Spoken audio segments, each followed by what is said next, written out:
राध्या की कमजोरी का फायदा उठाकर दिवाली के दिन दादी राध्या को जलते दिए से डराई।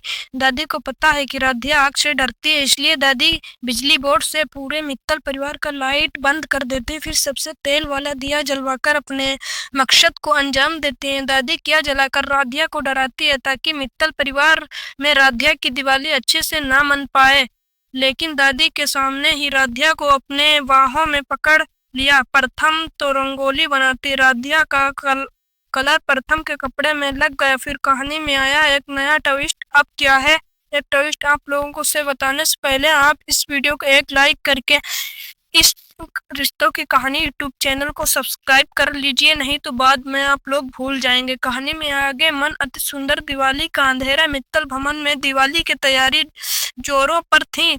घर में खुशियां का माहौल था, चारों तरफ रोशनी और रंगोली की खुशबू फैली हुई थी, लेकिन इस रोशनी के बीच छिपी थी एक गहरी चाल, दादी की चाल। दादी जानती थी कि एक राध्या अंधेरे में बहुत डरती है और इस डर का फायदा उठाने के लिए उसने एक शातिर योजना बना ली। दिवाली के रात जब सब लोग अपने काम में व्यस्त थे, राध्या बुलबुल को ढूंढते हुए घर के अंदर घूम रही थी। तभी दादी चुपचाप बिजली के बोर्ड के पास गई और एक झटके में पूरे घर की लाइट बंद कर दी। अचानक पूरा मित्तल भवन अंधेरे में डूब गया, हर तरफ अफरा तफरी मच गई। लोग हैरान थे, अरे बगल में घरों में तो रोशनी है, फिर हमारे यहाँ लाइट कैसे चली गई। इस मौके का फायदा उठाते हुए दादी और उर्मी बुआ अपनी साजिश को अंजाम देने लगी। दादी बोली, शायद बिजली की कोई दिक्कत है तो क्यों ना आज हम पुराने जमाने की तरह तेल वाला दीपक जलाकर दिवाली मनाएं।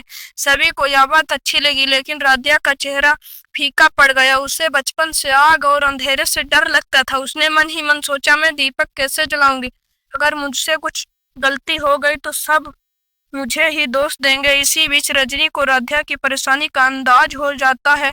वह उसके पास आती है और कहती है, डर मत राध्या, दिवाली अंधेरे से नहीं दिल की रोशनी से होती है। दूसरी तरफ उर्मी बुआ एक के कान भर रही होती है, देखो राध्या तो बस आराम करती है और सारा काम तुम्हें करना पड़ता है।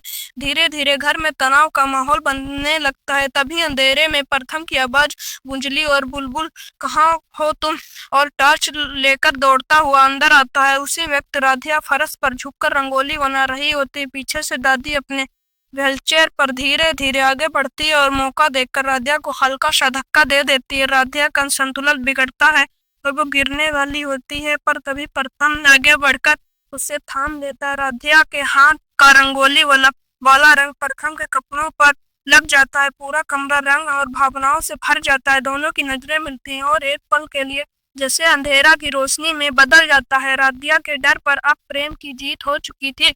दादी की चाल एक बार फिर असफल हो गई, पर कहानी यही खत्म नहीं होती, क्योंकि दादी की अगली साजिश अब और ही खतरनाक होने वाली है। कि क्या इस बार राध्या और प्रथम चैनल रिश्तों की कहानी को सब्सक्राइब करें।